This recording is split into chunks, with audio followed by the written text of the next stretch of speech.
जय श्री कृष्णा जी। आज की कथा में आप सभी भक्तों का हार्दिक स्वागत है। भगवान श्री कृष्ण और श्रीमती राधा रानी की कृपा सदैव आप और आपके समस्त परिवार पर बनी रहे। 23 मार्च 2024 आज है शनिवार का दिन और आज आप सुनने वाले हैं फाल्गुन मास की कथा का 28वां अध्याय। इससे पहले के सभी अध्याय सुनने के लिए आप सभी का दिल से बहुत बहुत आभार। और अब भगवान श्री हरि विष्णु का ध्यान करके आज की पावन कथा का प्रारंभ करते हैं। नारद जी ने पूछा, पिताजी, किस आचरण से ब्राह्मण के ब्रह्म तेज की वृद्धि होती है? ब्रह्मा जी ने कहा, बेटा, श्रेष्ठ ब्राह्मण को चाहिए कि वह प्रतिदिन कुछ रात रहते ही बिस्तर से उठ जाए और गोविंद, माधव, कृष्ण, हरि, दामोदर, नारायण, जगन्नाथ, वासुदेव, वेद माता सावित्री, अजन्मा, विभु, सरस्वती, महालक्ष्मी, ब्रह्मा, शंकर, शिव, शंभु, ईश्वर, महेश्वर, सूर्य, गणेश, स्कंद, गौरी, भागीरथी और शिवा, इन नामों का कीर्तन करें। जो मनुष्य सवेरे उठकर इन सबका स्मरण करता है वह ब्रह्म हत्यादि पापों से निस्संदेह मुक्त हो जाता है। हे तात, एक बार भी इन नामों का उच्चारण करने पर संपूर्ण यज्ञों का तथा लाखों गोदान का फल मिलता है। इस प्रकार इन नामों का उच्चारण करके गांव से बाहर दूर जाकर साफ सुथरे स्थान में मलमूत्र का परित्याग करें। यदि रात का समय हो तो दक्षिण दिशा की ओर मुंह करके और दिन में उत्तर दिशा को मुंह करके शौच करना चाहिए। इसके बाद हाथ मुंह धोकर कुल्ला करके गूलर आदि की लकड़ी से दांत साफ करना चाहिए। तत्पश्चात द्विज को स्नान आदि करके संयम पूर्वक बैठकर संध्योपासन करना चाहिए। पूर्वान काल में रक्तवर्णा गायत्री, मध्यान्ह काल में शुक्ल वर्णा सावित्री और सायंकाल में श्याम वर्णा सरस्वती का विधि पूर्वक ध्यान करना उचित है। प्रतिदिन के स्नान की विधि इस प्रकार है। अपने ज्ञान के अनुसार यत्नपूर्वक स्नान विधि का पालन करना चाहिए। पहले शरीर को जल से भिगोकर फिर उसमें मिट्टी लगाएं। मस्तक, ललाट, नासिका, हृदय, भौह, बाहु, पसली, नाभि, घुटने और दोनों पैरों में मृत्तिका लगाना उचित है। घोड़े, रथ और भगवान श्री विष्णु द्वारा आक्रांत होने वाली मृत्तिकामयी वसुंधरे, मेरे द्वारा जो भी दुष्कर्म या पाप हुए हो उन्हें तुम हर लो। इस मंत्र से जो अपने शरीर में मिट्टी का लेप करता है उसके सब पापों का क्षय हो जाता है तथा वह मनुष्य सर्वथा शुद्ध हो जाता है। तदनंतर विद्वान पुरुष नद, नदी, पोखरा, सरोवर या कुएं पर जाकर वेद मंत्रों के उच्चारण पूर्वक स्नान करे। उसे नदी आदि की जल राशि में प्रवेश करके स्नान करना चाहिए और कुएं पर नहाना हो तो किनारे रहकर घड़े से स्नान करना उचित है। मनुष्य को अपने समस्त पापों का नाश करने के लिए विधिवत स्नान करना चाहिए। सवेरे का स्नान महापुण्यदायक और सब पापों का नाश करने वाला होता है। जो ब्राह्मण सदा प्रातःकाल स्नान करता है वह विष्णु लोक में प्रतिष्ठित होता है। प्रातः संध्या के समय 4 दंड तक जल अमृत के समान रहता है। वह पितरों को सुधा के समान तृप्तिदायी होता है। इसके बाद 2 घड़ी तक अर्थात 12 कुल 1 पहर तक जल मधु के समान रहता है। वह भी पितरों की प्रसन्नता बढ़ाने वाला होता है। तत्पश्चात 1.5 पहर तक का जल दूध के समान माना गया है। उसके बाद 4 दंड तक का जल दुग्ध मिश्रित सा रहता है। नारद जी ने कहा, हे देवेश्वर, अब मुझे यह बताइए कि जल के देवता कौन हैं तथा जिस प्रकार मैं तर्पण की विधि ठीक ठीक जान सकूं ऐसा भी उपदेश कीजिए। ब्रह्मा जी ने कहा, बेटा, संपूर्ण लोकों में भगवान श्री विष्णु ही जल के देवता माने गए हैं। अतः जो जल से स्नान करके पवित्र होता है उसका भगवान श्री विष्णु कल्याण करते हैं। 1 घूंट जल पीकर भी मनुष्य पवित्र हो जाता है। पर विशेष बात यह है कि कुश के संसर्ग से जल अमृत से भी बढ़कर होता है। कुश संपूर्ण देवताओं का निवास स्थान है। कुश अर्थात कुशा, पूर्व काल में मैंने ही उसे उत्पन्न किया था। कुश के मूल में स्वयं मैं अर्थात ब्रह्मा, उसके मध्य भाग में श्री विष्णु और अग्रभाग में भगवान श्री शंकर विराजमान हैं। इन तीनों के द्वारा कुश की प्रतिष्ठा होती है। अपने हाथों में कुश धारण करने वाला द्विज सदा पवित्र माना गया है। वह यदि किसी स्तोत्र या मंत्र का पाठ करे तो उसका 100 गुना महत्व बतलाया गया है। वही यदि तीर्थ में किया जाए तो उसका फल 1000 गुना अधिक हो जाता है। कुश, काश, दुर्वा, जौ का पत्ता, धान का पत्ता, बलवज और कमल, ये 7 प्रकार के कुश बतलाए गए हैं। इनमें जो पूर्व पूर्व कुश हैं वो अधिक पवित्र माने गए हैं। ये सभी कुश लोक में प्रतिष्ठित हैं। तिल के संपर्क से जल अमृत से भी अधिक स्वादिष्ट हो जाता है। जो प्रतिदिन स्नान करके तिल मिश्रित जल से पितरों का तर्पण करता है, वह अपने दोनों कुलों का अर्थात पितृकुल एवं मातृकुल का उद्धार करके ब्रह्मलोक को प्राप्त होता है। वर्षा के 4 महीनों में दीपदान करने से पितरों के ऋण से छुटकारा मिलता है। जो 1 वर्ष तक प्रति अमावस्या को तिलों के द्वारा पितरों का तर्पण करता है, वह विनायक पदवी को प्राप्त होता है और संपूर्ण देवता उसकी पूजा करते हैं। जो समस्त युगादि तिथियों को तिलों द्वारा पितरों का तर्पण करता है, उसे अमावस्या की अपेक्षा 100 गुना अधिक फल प्राप्त होता है। अयन आरंभ होने के दिन विषुव योग में पूर्णिमा तथा अमावस्या को पितरों का तर्पण करके मनुष्य स्वर्ग लोक में प्रतिष्ठित होता है। मनवंतर संज्ञक तिथियों में तथा अन्यान्य पुण्य पर्व के अवसर पर भी तर्पण करने से यही फल मिलता है। चंद्रमा और सूर्य के ग्रहण में गया आदि पुण्य तीर्थों के भीतर पितरों का तर्पण करके मनुष्य वैकुंठ धाम को प्राप्त होता है। इसलिए कोई पुण्य दिवस प्राप्त होने पर पितृ समुदाय का तर्पण अवश्य करना चाहिए। एकाग्र चित्त होकर पहले देवताओं का तर्पण करने के पश्चात विद्वान पुरुष पितरों का तर्पण करने का अधिकारी होता है। श्राद्ध में भोजन के समय एक ही हाथ से अन्न परोसें, किंतु तर्पण के समय दोनों हाथों से जल दें, यही सनातन विधि है। दक्षिणाभिमुख होकर पवित्र भाव से तृप्त्याम इस वाक्य के साथ नाम गोत्र का उच्चारण करते हुए पितरों का तर्पण करना चाहिए। जो मोहवश सफेद तिलों के द्वारा पितृवर्ग का तर्पण करता है, उसका किया हुआ तर्पण व्यर्थ होता है। यदि दाता स्वयं जल में स्थित होकर पृथ्वी पर तर्पण का जल गिराए तो उसका वह जलदान व्यर्थ जाता है, किसी के पास नहीं पहुंचता। इसी प्रकार जो स्थल में खड़ा होकर जल में पितरों का तर्पण करता है, उसका भी दिया हुआ जल निरर्थक ही जाता है, वह भी पितरों को प्राप्त नहीं होता। जो जल में नहाकर भीगे वस्त्र पहने हुए ही तर्पण करता है, उसके पितर देवताओं सहित सदा तृप्त रहते हैं। विद्वान पुरुष धोबी के धोए हुए वस्त्र को अशुद्ध मानते हैं। अपने हाथ से पुनः धोने पर ही वह वस्त्र शुद्ध होता है। जो सूखे वस्त्र पहने हुए किसी पवित्र स्थान पर बैठकर पितरों का तर्पण करता है, उसके पितर भी तृप्ति लाभ करते हैं। जो अपने तर्जनी उंगली में चांदी की अंगूठी धारण करके पितरों का तर्पण करता है, उसका सब तर्पण लाख गुना अधिक फल देने वाला होता है। इसी प्रकार विद्वान पुरुष यदि अनामिका उंगली में सोने की अंगूठी पहनकर पितृवर्ग का तर्पण करे तो वह करोड़ों गुना अधिक फल देने वाला होता है। जो स्नान करने के लिए जाता है, उसके पीछे प्यास से पीड़ित देवता और पितर भी वायु रूप होकर जल की आशा से जाया करते हैं, किंतु जब वह नहाकर धोती निचोड़ने लगता है तब वे निराश होकर लौट जाते हैं। अतः पितृतर्पण किए बिना धोती नहीं निचोड़नी चाहिए।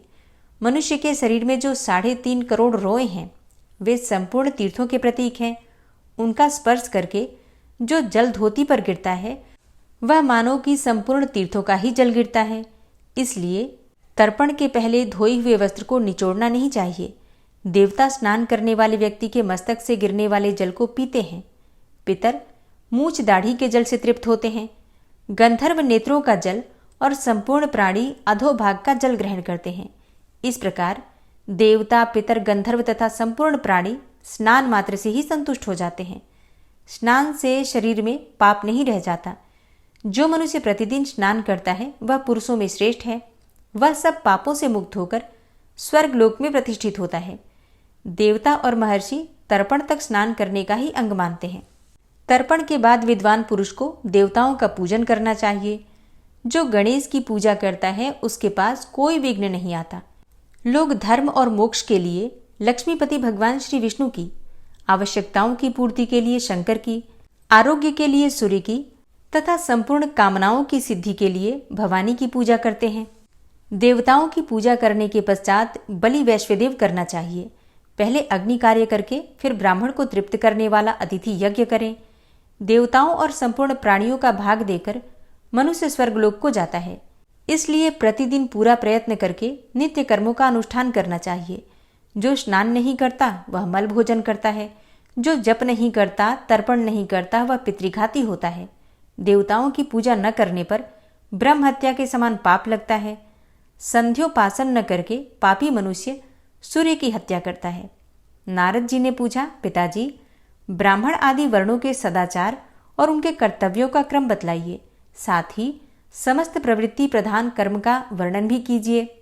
ब्रह्मा जी ने कहा, वत्स, मनुष्य आचार से आयु, धन तथा स्वर्ग और मोक्ष प्राप्त करता है। आचार अशुभ लक्षणों का निवारण करता है। आचारहीन पुरुष संसार में निंदित, सदा दुख का भागी, रोगी और अल्पायु होता है। अनाचारी मनुष्य को निश्चित ही नरक में निवास करना पड़ता है तथा आचार से श्रेष्ठ लोक की प्राप्ति होती है। इसलिए तुम आचार का यथार्थ रूप से वर्णन सुनो। प्रतिदिन अपने घर को गोबर से लीपना चाहिए। अच्छा, उस समय में गोबर से ही घर लीपे जाते थे क्योंकि कच्ची जमीन होती थी। अभी के लिए अगर हम माने तो घर में प्रतिदिन साफ सफाई अर्थात पोछा इत्यादि लगना चाहिए। उसके बाद काठ का पीढ़ा, बर्तन और पत्थर धोने चाहिए। कांसे का बर्तन राख से और तांबा खटाई से शुद्ध होता है। सोना और चांदी के बर्तन जल मात्र से धोने पर ही शुद्ध हो जाते हैं।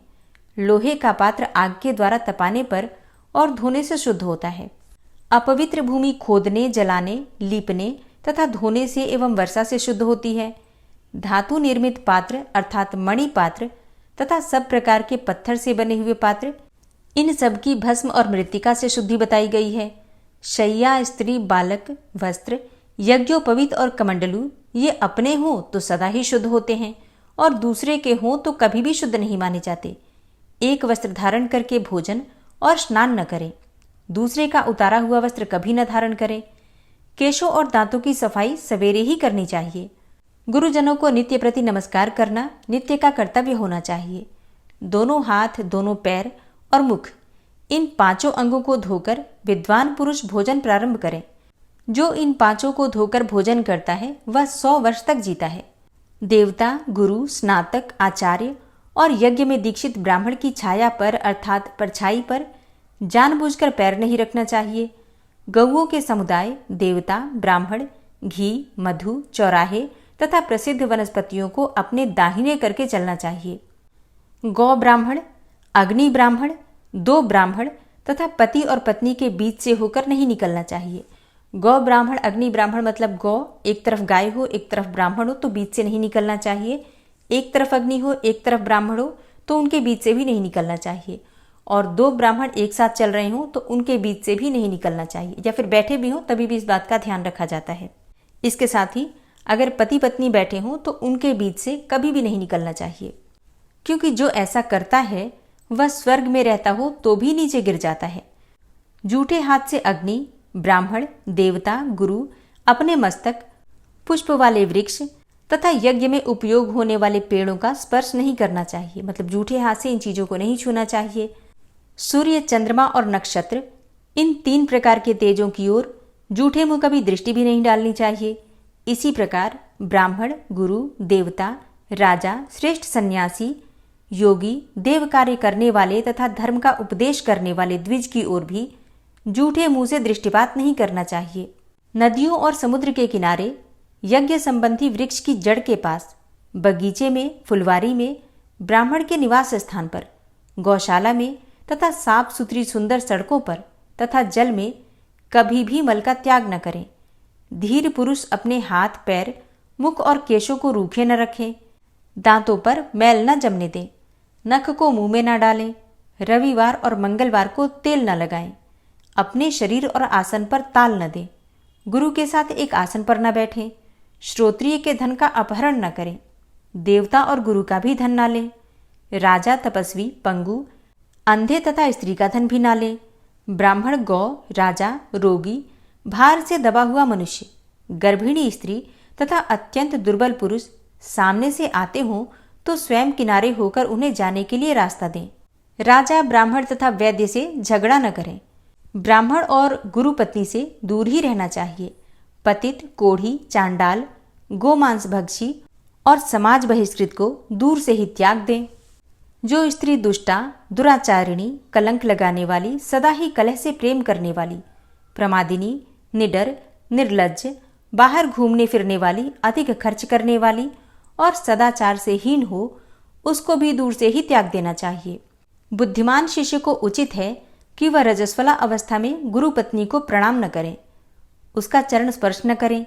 यदि उस अवस्था में भी वह उसे छू लें तो पुनः स्नान करने से ही उसकी शुद्धि होती है। शिष्य गुरु पत्नी के साथ खेल कूद में भी भाग न लें और उसकी बात अवश्य सुने, किंतु उसकी ओर आंख उठाकर न देखें। पुत्रवधू भाई की स्त्री अपनी पुत्री, गुरुपत्नी तथा अन्य किसी युवती स्त्री की ओर न तो देखें और न ही उसका स्पर्श करें। इन स्त्रियों की ओर भौहें मटकाकर देखना और अश्लील वचन कहना, वाद विवाद करना सदा ही त्याज्य है। भूसी, अंगारे, हड्डी, राख, रुई, निर्माल्य, देवता को अर्पण की हुई वस्तु, निर्माल्य अर्थात देवता को अर्पण की हुई वस्तु, चिता की लकड़ी, चिता तथा गुरुजनों के शरीर पर कभी पैर न रखें। अपवित्र, दूसरे का उच्छिष्ट तथा दूसरे की रसोई बनाने के लिए रखा हुआ अन्न भोजन न करें। धीर पुरुष किसी दुष्ट के साथ एक क्षण भी न ठहरे और न यात्रा ही करे। इसी प्रकार उसे दीपक की छाया में तथा बहेड़े वृक्ष के नीचे भी खड़ा नहीं होना चाहिए।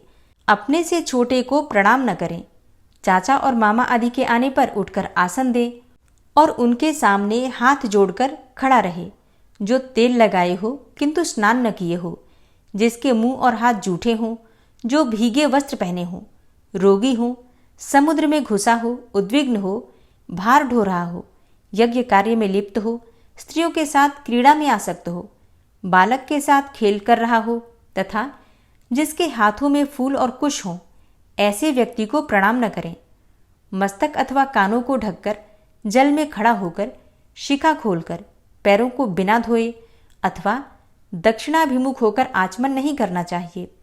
यज्ञोपवीत से रहित या नग्न होकर कच्च खोलकर अथवा एक वस्त्र धारण करके आचमन करने वाला पुरुष शुद्ध नहीं होता।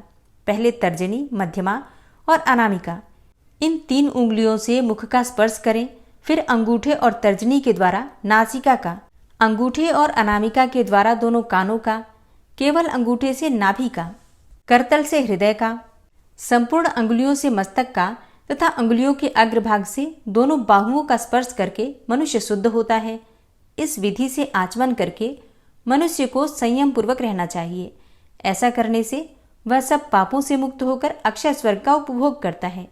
भीगे पैर सोना, सूखे पैर भोजन करना और अंधेरे में शयन तथा भोजन करना निषिद्ध है। पश्चिम और दक्षिण की ओर मुंह करके दंत धावन न करें। उत्तर और पश्चिम दिशा की ओर सिरहाना करके कभी न सोएं, क्योंकि इस प्रकार शयन करने से आयु क्षीण हो जाती है। पूर्व और दक्षिण दिशा की ओर सिरहाना करके सोना उत्तम है। मनुष्य के एक बार का भोजन देवताओं का भाग, दूसरी बार का भोजन मनुष्यों का, तीसरी बार का भोजन प्रेतों और दैत्यों का तथा चौथी बार का भोजन राक्षसों का भाग होता है। पहले के समय में भोजन का भी एक नियम होता था, कितनी बार भोजन करना चाहिए। अभी की तरह नहीं कि कभी भी भोजन कर लेते हैं और कितनी बार भोजन कर लेते हैं। जो स्वर्ग में निवास करके इस लोक में पुनः उत्पन्न हुए हैं, उनके हृदय में नीचे लिखे 4 सद्गुण सदा मौजूद रहते हैं। उत्तम दान देना, मीठे वचन बोलना, देवताओं का पूजन करना तथा ब्राह्मणों को संतुष्ट रखना। इसके विपरीत कंजूसी, स्वजनों की निंदा, मैले कुचैले वस्त्र पहनना, नीच जनों के प्रति भक्ति रखना, अत्यंत क्रोध करना और कटु वचन बोलना, ये नरक से लौटे हुए मनुष्यों के चिन्ह हैं। नवनीत के समान कोमल वाणी और करुणा से भरा कोमल हृदय, ये धर्म बीज से उत्पन्न मनुष्यों की पहचान के चिन्ह हैं। दया शून्य हृदय और आरी के समान मर्मस्थानों को विदीर्ण करने वाला तीखा वचन, ये पाप बीज से उत्पन्न हुए पुरुषों को पहचानने के लक्षण हैं। जो मनुष्य इस आचार आदि से युक्त प्रसंग को सुनता या सुनाता है, वह आचार आदि का फल पाकर पाप से शुद्ध होकर स्वर्ग में जाता है और वहां से भ्रष्ट नहीं होता। हरे कृष्णा। आज की कथा का यहीं पर समापन करती हूँ। उम्मीद करती हूँ आज की कथा आपको जरूर पसंद आई होगी। आज की कथा में बहुत सारे आचार, विचार, व्यवहार हैं जो अगर हम ध्यान दें तो हमारे लिए आज के समय के लिए बहुत सारे संस्कार अपने आप ही निर्मित हो जाते हैं। कथा पसंद आई हो तो लाइक कीजिए, शेयर कीजिए और कमेंट बॉक्स में राधे राधे जरूर लिख दीजिए। और अब सुनिए श्री नारायण कवच, जिसके सुनने मात्र से भगवान श्री हरि विष्णु की असीम कृपा आपको प्राप्त होगी। श्री नारायण कवच। भगवान श्री हरि गरुड़ जी की पीठ पर अपने चरण कमल रखे हुए हैं। अणिमा आदि 8 सिद्धियां उनकी सेवा कर रही हैं और 8 हाथों में शंख, चक्र, ढाल, तलवार, गदा, बाण, धनुष और पाश अर्थात फंदा धारण किए हुए हैं। वे ही ओमकार स्वरूप प्रभु सब प्रकार से, सब ओर से मेरी रक्षा करें। मत्स्य मूर्ति भगवान जल के भीतर जल तंतुओं से और वरुण के पास से मेरी रक्षा करें। माया से ब्रह्मचारी रूप धारण करने वाले वामन भगवान स्थल पर और विश्वरूप श्री त्रिविक्रम भगवान आकाश में मेरी रक्षा करें, जिनके घोर अट्टहास करने पर सब दिशाएं गूंज उठी थी और दैत्य पत्नियों के गर्भ गिर गए थे। वे दैत्य युद्धपतियों के शत्रु भगवान नृसिंह किले, जंगल, रणभूमि आदि विकट स्थानों में मेरी रक्षा करें। अपनी दाढ़ों पर पृथ्वी को उठा लेने वाले यज्ञ मूर्ति वाराह भगवान मार्ग में, परशुराम जी पर्वतों के शिखरों पर और लक्ष्मण जी के सहित भरत के बड़े भाई भगवान रामचंद्र प्रवास के समय मेरी रक्षा करें। भगवान नारायण मारण, मोहन आदि भयंकर अभिचारों और सब प्रकार के प्रमादों से मेरी रक्षा करें। ऋषि श्रेष्ठ नर गर्व से, योगेश्वर भगवान दत्तात्रेय योग के विघ्नों से और त्रिगुणाधिपति भगवान कपिल कर्म बंधन से मेरी रक्षा करें। परम ऋषि सनत कुमार कामदेव से, हयग्रीव भगवान मार्ग में चलते समय देव मूर्तियों को नमस्कार आदि न करने के अपराध से और देवर्षि नारद सेवापराधों से और भगवान कच्छप सब प्रकार के नरकों से मेरी रक्षा करें। भगवान धन्वंतरी कुपथ्य से, जितेंद्र भगवान ऋषभदेव सुख दुख आदि भयदायक द्वंद्वों से, यज्ञ भगवान लोकापवाद से और बलराम जी मनुष्यकृत कष्टों से और श्री शेष जी क्रोधवश नामक सर्पों के गणों से मेरी रक्षा करें। भगवान श्री कृष्ण द्वैपायन व्यास जी अज्ञान से तथा बुद्धदेव पाखंडियों से और प्रमाद से मेरी रक्षा करें। धर्म रक्षा करने वाले महान अवतार धारण करने वाले भगवान कल्कि पाप बहुल कलिकाल के दोषों से मेरी रक्षा करें। प्रातःकाल भगवान केशव अपनी गदा लेकर, कुछ दिन चढ़ जाने पर भगवान गोविंद अपनी बांसुरी लेकर और दोपहर के पहले भगवान नारायण अपनी तीक्ष्ण शक्ति लेकर और दोपहर को भगवान विष्णु चक्रराज सुदर्शन लेकर मेरी रक्षा करें। तीसरे पहर में भगवान मधुसूदन अपना प्रचंड धनुष लेकर मेरी रक्षा करें और सायंकाल में ब्रह्मा आदि त्रिमूर्तिधारी माधव, सूर्यास्त के बाद ऋषिकेश, अर्धरात्रि के पूर्व तथा अर्धरात्रि के समय अकेले भगवान पद्मनाभ मेरी रक्षा करें। रात्रि के पिछले प्रहर में श्रीवत्स लांछन श्रीहरि, उषा काल में खड्गधारी भगवान जनार्दन और सूर्योदय से पूर्व श्री दामोदर और संपूर्ण संध्याओं में काल मूर्ति भगवान विश्वेश्वर मेरी रक्षा करें। हे सुदर्शन, आपका आकार चक्र रथ के पहिए की तरह है। आपके किनारे का भाग प्रलयकालीन अग्नि के समान अत्यंत तीव्र है। आप भगवान की प्रेरणा से सबोर घूमते रहते हैं। जैसे आग वायु की सहायता से सूखे घास फूस जला डालती है, वैसे ही आप हमारी शत्रु सेना को शीघ्र से जला दीजिए। हे कौमुद की गदा, आपसे छूटने वाली चिंगारियों का स्पर्श वज्र के समान असह्य है।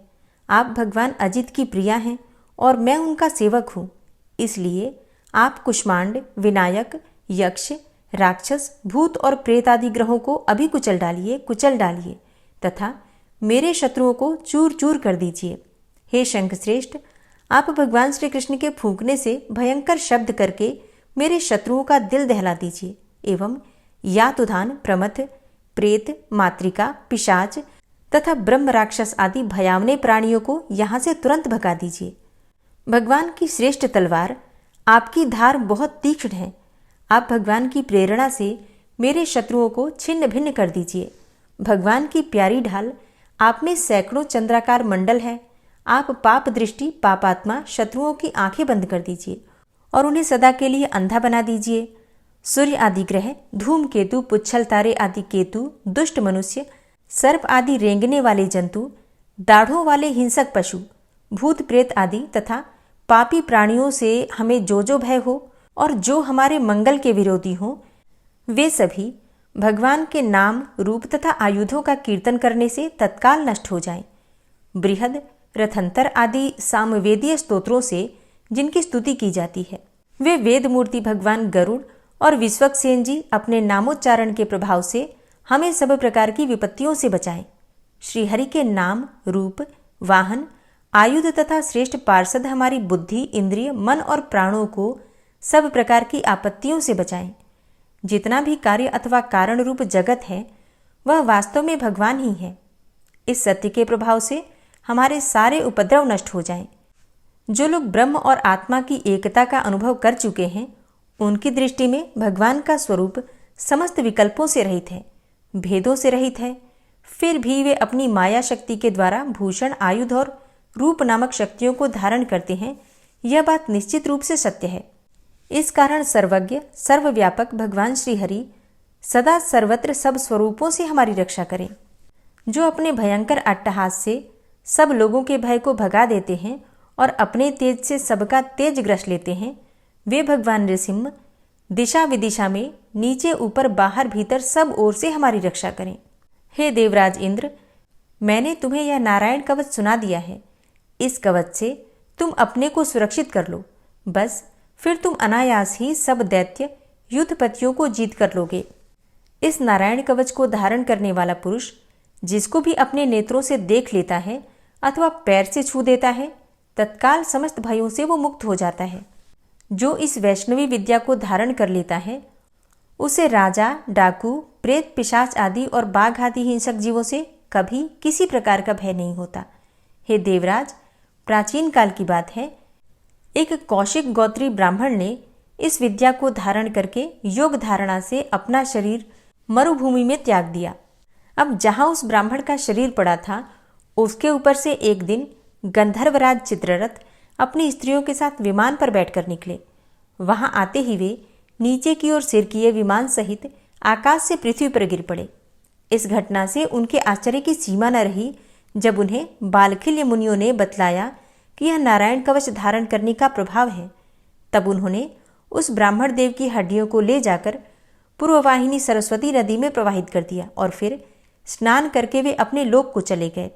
श्री सुखदेव जी कहते हैं, हे परीक्षित, जो पुरुष इस नारायण कवच को समय पर सुनता है और जो आदरपूर्वक इसे धारण करता है, उसके सामने सभी प्राणी आदर से झुक जाते हैं और वह सब प्रकार के भयों से मुक्त हो जाता है। हे परीक्षित, शतक्रतु इंद्र ने आचार्य विश्वरूप जी से यह वैष्णवी विद्या प्राप्त करके रणभूमि में असुरों को जीत लिया और वे त्रैलोक्य लक्ष्मी का उपभोग करने लगे। श्री नारायण कवच संपूर्ण हुआ। ओम विश्वं विष्णुर्वषट्कारो भूतभव्य भवत्प्रभु भूतकृत भूतभृत भावो भूतात्मा भूतवाहन भूतात्मा परमात्मा च मुक्तानां परमागति अव्ययः पुरुषः साक्षी क्षेत्रज्ञो अक्षर एव च योगो योगविदां नेता प्रधान पुरुषेश्वरः नारसिंह वपुः श्रीमान् केशवः पुरुषोत्तमः सर्वः शर्वः शिवस्थाणुर्भूतादिर्निधिर्व्ययः संभवो भावनो भर्ता प्रभवः प्रभुरीश्वरः स्वयंभू शंभुरादित्यः पुष्कराक्षो महास्वनः अनादिनिधनो धाता विधाता धातुरुत्तमः अप्रमेयो ऋषिकेश पद्मनाभो अमरप्रभु विश्वकर्मा मनुस्त्वष्टा स्थविष्ठः स्थविरो ध्रुवः अग्राह्यः शाश्वतः कृष्णो लोहिताक्षः प्रतर्दनः प्रभूतस्त्रिककुब्धाम पवित्रं मङ्गलं परम् ईशानः प्राणदः प्राणो ज्येष्ठः श्रेष्ठः प्रजापति हिरण्यगर्भो भूगर्भो माधवो मधुसूदनः ईश्वरो विक्रमी धन्वी मेधावी विक्रमः क्रमः अनुत्तमो दुराधर्षः कृतज्ञः कृतिरात्मवान् सुरेशः शरणं शर्म विश्वरेताः प्रजाभवः अह संवत्सरो व्यालः प्रत्ययः सर्वदर्शनः अजः सर्वेश्वरः सिद्धः सिद्धे सर्वादिर्च्युतः वृषाकपिर्मेयात्मा सर्वयोगविनिश्रितः वसुर्वसुमनः सत्यः समात्मा संमितः समः अमोघः पुण्डरीकाक्षो वृषकर्मा वृषाकृतिः रुद्रो बहुशिरा बभ्रुर्विश्वयोनिः शुचिश्रवः अमृतः शाश्वतस्थाणुर्वरारोहो महातपः सर्वगः सर्वविद्भानुर्विश्वक्सेनो जनार्दनः वेदो वेदविद्व्यङ्गो वेदाङ्गो वेदवित्कविः लोकाध्यक्षः सुराध्यक्षो धर्माध्यक्षः कृताकृतः चतुरात्मा चतुर्व्यूहश्चतुर्द्रष्टश्चतुर्भुजः भ्राजेष्णुर्भोजनं भोक्ता सहिष्णुर्जगदाति च अनघो विजयो जेता विश्वयोनिः पुनर्वसु उपेन्द्रो वामनः प्रांशुर्मोघः शुचिरुर्जितः अतीन्द्रः संग्रहः सर्गो धृतात्मा नियमो यमः वेद्यो वैद्यः सदा योगी वीरः माधवो मधु अतीन्द्रियो महामायो महोत्साहो महाबलः महाबुद्धिर्महावीर्यो महाशक्तिर्महाद्युतिः अनिर्देश्य वपुः श्रीमान् मेयात्मा महाधृतिर् महिश्वासो महीभर्ता श्रीनिवासः सतां गति अनिरुद्ध सुरानन्दो गोविन्दो गोविन्दाम्पति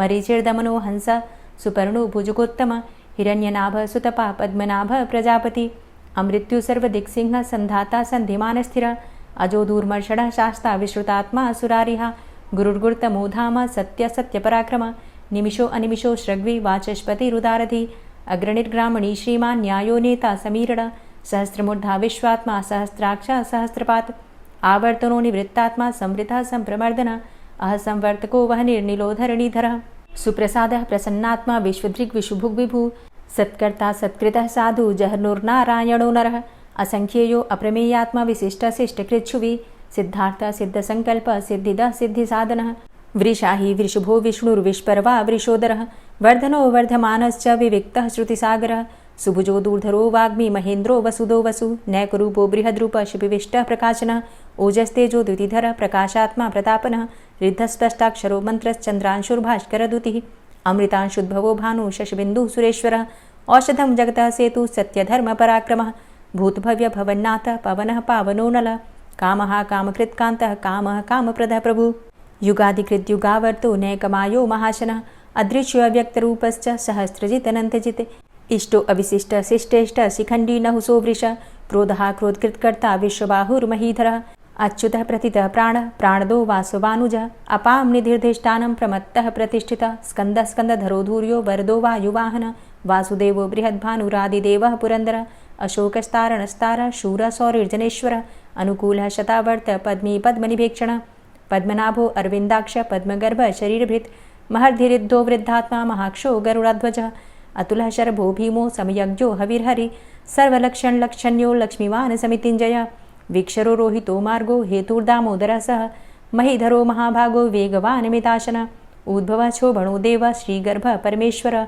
करणं कारणं कर्ता विकर्ता गहनो गुहः व्यवसायो व्यवस्थान संस्थान स्थानदो ध्रुवः परर्थी परमस्पस्तुष्ट पुष्ट शुभेक्षणः रामो विरामो विरजो मार्गो नेयो नयोनयः वीरः शक्तिमतां श्रेष्ठो धर्मो धर्मविदुत्तमः वैकुण्ठः पुरुषः प्राणः प्राणदः प्रणवः पृथु हिरण्यगर्भः शत्रुघ्नो व्याप्तो वायुरुधोक्षजः ऋतुः सुदर्शनः कालः परमेष्ठी परिग्रहः उग्रः संवत्सरो दक्षो विश्रामो विश्वदक्षिणः विस्तारः स्थावरस्थाणु प्रमाणं बीजमव्ययम् अर्थो अनर्थो महाकोशो महाभोगो महाधनः अनिर्विण्णः स्थविष्टोभू धर्मयुपो महामखः नक्षत्रनेमिर्नक्षत्री क्षमा चामः समीहनः यज्ञ इज्जो महेज्यश्च क्रतुसत्रं सतां गतिः सर्वदर्शी विमुक्तात्मा सर्वज्ञो ज्ञानमुत्तमं सुव्रतः सुमुखः सुष्मा सुघोषः सुखदः सुहृतः मनोहरो जित्क्रोधो वीरबाहुर्विदारणः स्वापनः स्ववसो व्यापी नैकात्मा नैककर्मकृत् वत्सरो वत्सलो वत्सी रत्नगर्भो धनेश्वरः धर्मगुप्त धर्मकृद्धर्मी सदसक्षरमक्षरम् अविज्ञाता सहस्रांशुर्विधाता कृतलक्षणः गभस्तिनेमिः सत्त्वस्थः सिंहो भूतमहेश्वरः आदिदेवो महादेवो देवेशो देवभृद्गुरुः उत्तरो गोपतिर्गोप्ता ज्ञानगम्यः पुरातनः शरीरभूतभृद्भोक्ता कपीन्द्रो भूरि दक्षिणः सोमभो अमृतपः सोमः पुरुजित पुरुषोत्तमः विनियोजयः सत्यसन्धो दाशाः सात्वतां पतिः जीवो विनयिता साक्षी मुकुन्दो अमितविक्रमः अम्भो निद्रणन्तात्मा महोदधीशयोऽन्तकः अजो महारः स्वाभाव्यो जितामित्रः प्रमोदनः आनन्दो नन्दनो नन्दः सत्यधर्मा त्रिविक्रमः महर्षि कपिलाचार्यः कृतज्ञो मेदिनीपतिः त्रिपदस्त्रिदशाध्यक्षो महाशृङ्गः कृतान्तकृत् महावराहो गोविन्दः सुखेणः कनकाङ्गदी गुह्यो गभीरो गहनो गुप्तश्चक्रगदाधरः वेधा स्वाङ्गो अजितः कृष्णो दृढः सङ्कर्षणोच्युतः वरुणो वारुणो वृक्षः पुष्कराक्षो महामनाः भगवान् भगानन्दी वनमाली हलायुधः आदित्यो ज्योतिरादित्यः सहिष्णुर्गतिसत्तमः सुधन्वाखण्ड परशुर्दारुणो द्रविडप्रदः दिविस्त्रिक्सरदृग्व्यासो वाचस्पतिर्योनिजः त्रिसामासामगः साम निर्वाणं भेषजं सन्न्यासकृच्छमः शान्तो निष्ठा शान्तिः परायणं शुभाङ्गः शान्तिदस्रष्टा कुमुदः कुबलेशयः गोहितो गोपतिर्गोप्ता वृषभाक्षो वृषप्रियः अनिवर्ति निवृतात्मा संक्षेप्ता चेमकृच्छिवः श्रीवत्सवक्षा श्रीवास श्रीपति श्रीमतांबरः श्रीधर श्रीश श्रीनिवास श्रीनिधि श्रीविभावन श्रीधर श्रीकर श्रेय श्रीमान् लोकत्रयाश्रयः स्वक्ष स्वङ्ग शतानन्दो नन्दिर्ज्योतिर्गणेश्वरः विजितात्मा विधेयात्मा सत्कीर्तिश्छिन्न संशयः उदीर्णः सर्वतक्षसुर्निश शाश्वतः स्थिरः भूषयो भूषणो भूतिर्विशोकः शोकनाशनः अर्चिष्मानर्चितः कुम्भो विशुद्धात्मा विशोधनः अनिरुद्धो अप्रतिरथ प्रद्युम्नो अमितविक्रमः कालिनेमि निहावीरः शौरी शूरजनेश्वरः त्रिलोकात्मा त्रिलोकेशः केशवः केशिहारी कामदेवः कामपालः कामीकान्तः कृतागमः अनिर्देशवपुर्विष्णोर्वीरो अनन्तो धनञ्जयः ब्रह्मण्यो ब्रह्मकृद्ब्रह्मा ब्रह्म ब्रह्म विवर्धनः ब्रह्मविद् ब्राह्मणे ब्रह्मी ब्रह्मज्ञो ब्राह्मणप्रियः महाक्रमो महाकर्मा महातेजा महोरगः महाक्रतुर्महायज्वा महायज्ञो महाहवि स्तव्यः स्तव प्रियः स्तोत्रं स्तुतिस्तोतारणप्रियः पूर्णः पुरैता पुण्यः पुण्यकीर्तिर्नामयः मनोजवस्तीर्थकरो वसुरेता वसुप्रदः वसुप्रदो वासुदेव वसुर्वसुमनाहवि सद्गतिः सत्कीर्तिः सत्ता सद्भूतिः सत्परायणः शूरसेनो यदुश्रेष्ठः सन्निवासः सुयामुनः भूतावासो वासुदेवः सर्वासु निलयोऽनलः दर्पः दर्पदो दृप्तो दूर्धरोऽथा पराजितः विश्वमूर्तिर्महामूर्तिर्दीप्तमूर्तिर्मूर्तिमान् अनेकमूर्तिरव्यक्तः शतमूर्तिः शताननः एको नैकः सवः क किं यत्तत्पदमनुत्तमं लोकबन्धुर्लोकनाथो माधवो भक्तवत्सलः सुवर्णवर्णो हेमांगो वरांगश्चंदनांगदी वीरः विषमः शून्यो घृताशीर चलश्चलः अमानीमानदो मान्यो लोकस्वामी त्रिलोकधृक् सुमेधा मेधजो धन्यः सत्यमेधा धराधरः तेजोवृषः द्वितिधरः सर्वशस्त्रभृतांबरः प्रग्रहो निग्रहो व्यग्रो नैकशृङ्गो गदाग्रजः चतुर्मूर्तिश्चतुर्बाहुश्चतुर्व्यूहश्चतुर्गति चतुरात्मा चतुर्भावश्चतुर्वेदविदेकपात् समावर्तो अन्वृतात्मा दुर्जयो दुरतिक्रम दुर्लभो दुर्गमो दुर्गो दुरावासो दुरारिहा शुभांगो लोकसारंग सुतंतुस्तंतुवर्धन इंद्रकर्मा महाकर्मा कृतकर्मा कृतागम उद्भवः सुंदरः सुन्दो रत्ननाभः सुलोचनः अर्को वाजसनः शृंगी जयन्तः सर्वविजयी सुवर्णबिन्दुरक्षोभ्य सर्वभागीश्वरेश्वरः महाहृदो महागर्तो महाभूतो महानिधि कुमुदः कुन्दरः कुन्दः पर्जन्यः पावनो नीलः अमृताशो अमृतवपुः सर्वज्ञः सर्वतोमुखः सुलभः सुव्रतः सिद्धः शत्रुजित् शत्रुतापनः न्यग्रोधोदुम्बरो अस्वस्थश्चाणुरान्ध्रनिषूदनः सहस्रार्चिः सप्तजिह्वः सप्तैधा सप्तवाहनः अमूर्तिरणघो अचिन्त्यो भयकृद्भयनाशनः अणुर्बृहत्कृशः स्थूलो गुणभृन्निर्गुणो महान् अधृतः स्वधृतः स्वास्य प्राग्वंशो वंशवर्धनः भारभृतिकथितो योगी योगी स सर्वकामद आश्रमश्रमण छाम सुपर्णो वायुवाहन धनुर्धरो धनुर्वेदो दण्डोदमयितादम अपराजितः सर्वसहो नियन्ता नियमो यमः सत्त्ववान् सात्विकः सत्य सत्यधर्मपरायण अभिप्रायः प्रियार्होर्ह प्रियकृत् प्रीतिवर्धनः विहाय सगतिर्ज्योति सुरुचिर्हुद्भुग्विभु रविर्विलोचनः सूर्य सविता रविलोचनः अनन्तो हुद्भुग्भोक्ता सुखदो नैकजोग्रज अनिर्विण्ण सदामर्षि लोकाधिष्ठानमद्भुतः सनात सनातन्तमः कपिलः कपिरप्यय स्वस्तिदा स्वस्तिकृत् स्वस्ति स्वस्तिभुक् स्वस्ति दक्षिणः रौद्रः कुण्डली चक्रे विक्रमयुर्जितशासनः शब्दातिगः शब्दशः शिशिरः शर्वरीकरः अक्रूरः पेशलो दक्षो दक्षिणः क्षमिणाम्बर विद्वतमो वितभय पुण्यश्रवणकीर्तन उत्तारणो दुष्कृतिः पुण्यो दुःस्वप्ननाशन वीरः रक्षणः सन्तो जीवनः पर्यवस्थितः अनन्तरूपो अनन्तसृर्जितमन्युर्भयापः चतुरष्ट्रो गभीरात्मा विदिशो व्यादिशो दिश अनादिर्भूर्भुवो लक्ष्मीः सुवीरो रुचिराङ्गद जननो जन्मादिर्भीमो भीमपराक्रम आधारनीलयो धाता पुष्पः सः प्रजागर ऊर्ध्वगः सत्पथाचारः प्राणदः प्रणमापण प्रमाणं प्राणनीलयः प्राणभृत् प्राणजीवनः तत्त्वं तत्त्वविदेकात्मा जन्म मृत्यु जरातिग भूर्भुवः स्वस्तरुस्तारः सविता प्रपितामह यज्ञो यज्ञपतिर्यज्वा यज्ञाङ्गो यज्ञवाहन यज्ञभृद्यज्ञकृद्यज्ञ यज्ञभुग्यज्ञसाधन यज्ञान्तिकृद्यज्ञ गुह्यमन्यमन्नादेव च आत्मयोनिः स्वयं जातो वैखानः सामगायन देवकीनन्दनः स्रष्टा क्षितिसः पापनाशनः शङ्खभृन्नन्दकी चक्री शारङ्गधन्वा गदाधरः रथाङ्गपाणिरक्षोभ्य सर्वप्रहरणायुध ओम नमः इति। श्री राधा कृपा कटाक्ष स्तोत्र। मुनीन्द्रवृन्दवन्दिते त्रिलोकशोकहारिणि प्रसन्नवक्त्रपङ्कजे निकुञ्जभूविलासिनी व्रजेन्द्रभानुनन्दिनी व्रजेन्द्रसूनुसङ्गते कदा करिष्यसीह मां कृपाकटाक्षभाजनम् अशोकवृक्षवल्लरी वितानमण्डपस्थिते प्रवालबालपल्लव प्रभारुणान्ध्रिकोमले वराभयस्फुरत्करे प्रभूतसम्पदालये कदा करिष्यसीह मां कृपाकटाक्षभाजनम् अनङ्गरङ्गमङ्गलं प्रसङ्गभङ्गुरं भ्रुवां सविभ्रमं ससम्भ्रमं दृगन्तबाणपातने निरन्तरं वशीकृत प्रतीतनन्दनन्दने कदा करिष्यसीह मां कृपाकटाक्षभाजनम् तडित्सुवर्णचम्पकप्रदीप्तगौरविग्रहे मुखप्रभापरास्तकोटिसारदेन्दुमण्डले विचित्रचित्रसञ्चरच्चकोरशावलोचने कदा करिष्यसीह मां कृपाकटाक्षभाजनम् मदोन्मदादियौवने प्रमोदमानमण्डिते प्रियानुरागरञ्जिते कलाविलासपण्डिते अनन्यधन्यकुञ्जराज्यकामकेलिकोविदे कदा करिष्यसीह मां कृपाकटाक्षभाजनम् अशेषहावभावधीरहीरहारभूषिते प्रभूतशातकुम्भकुम्भकुम्भिकुम्भसुस्तनि प्रशस्तमन्दहास्यचूर्णपूर्णसौख्यसागरे कदा करिष्यसीह मां कृपाकटाक्षभाजनम्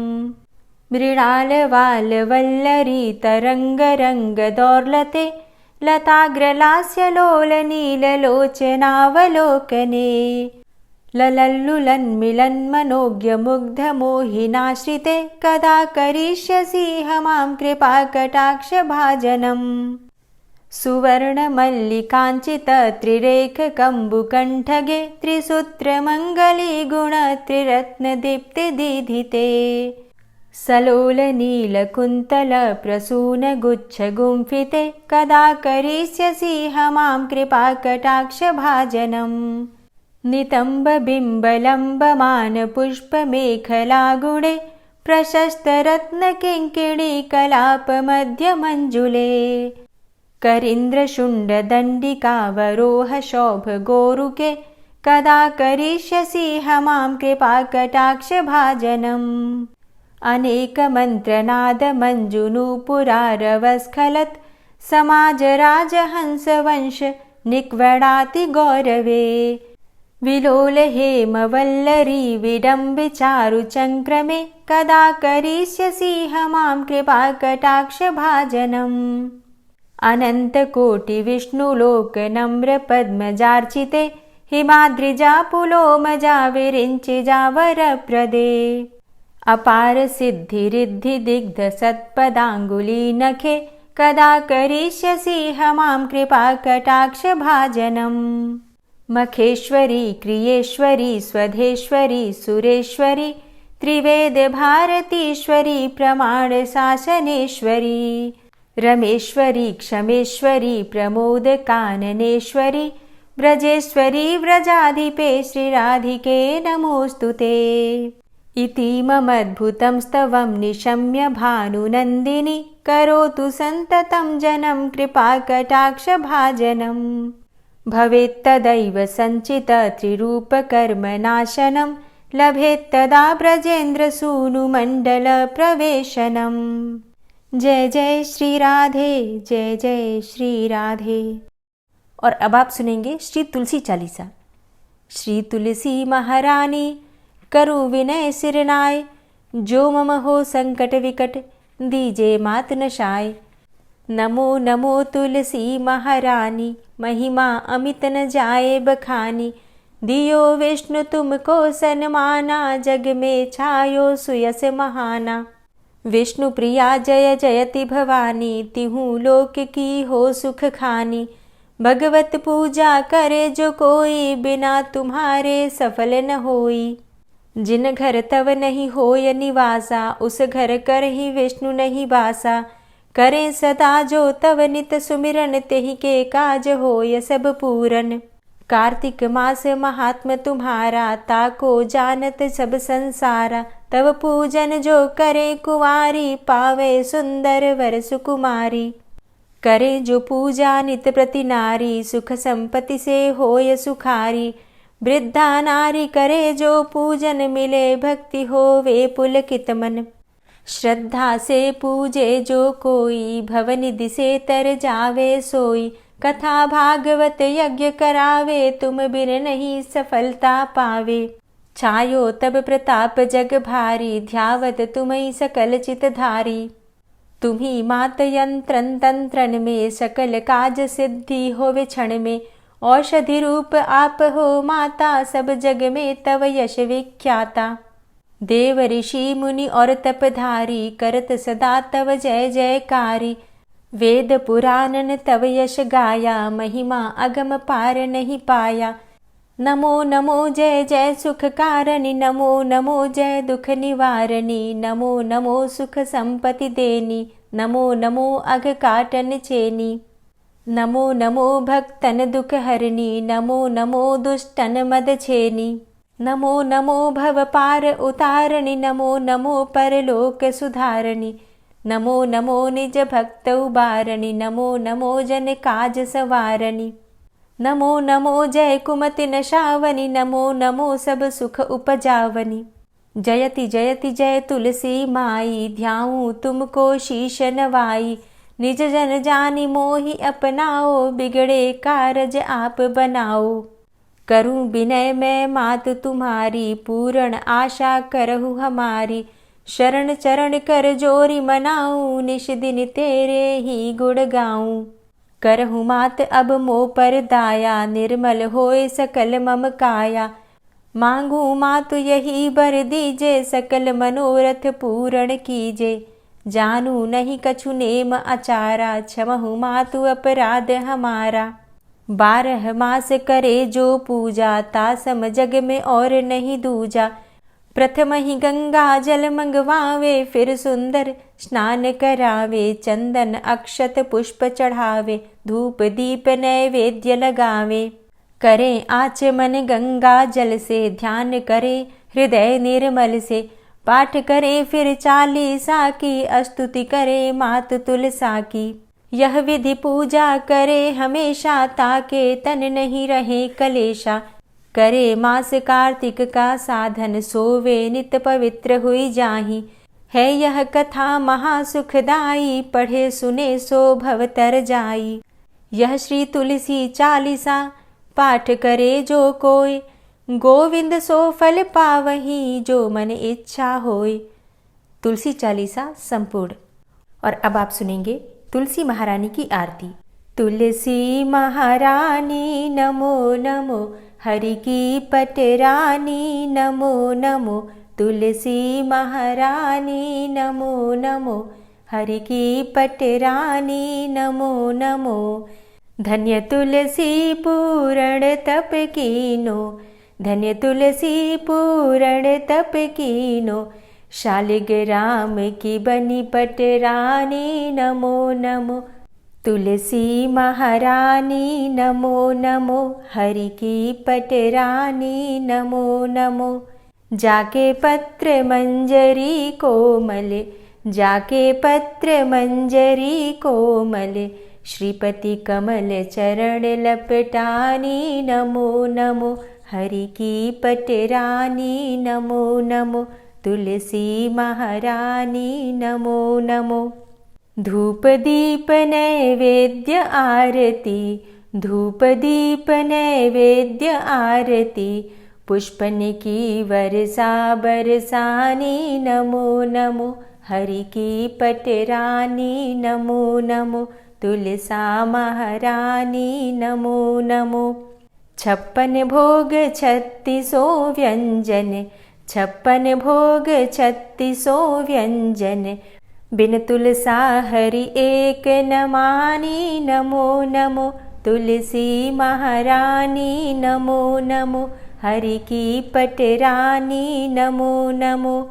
सभी सखी मैया तेरो यश गावे, सभी सखी मैया तेरो यश गावे। भक्ति दान दीजे महारानी नमो नमो। तुलसा महारानी नमो नमो, हरि की पटरानी नमो नमो।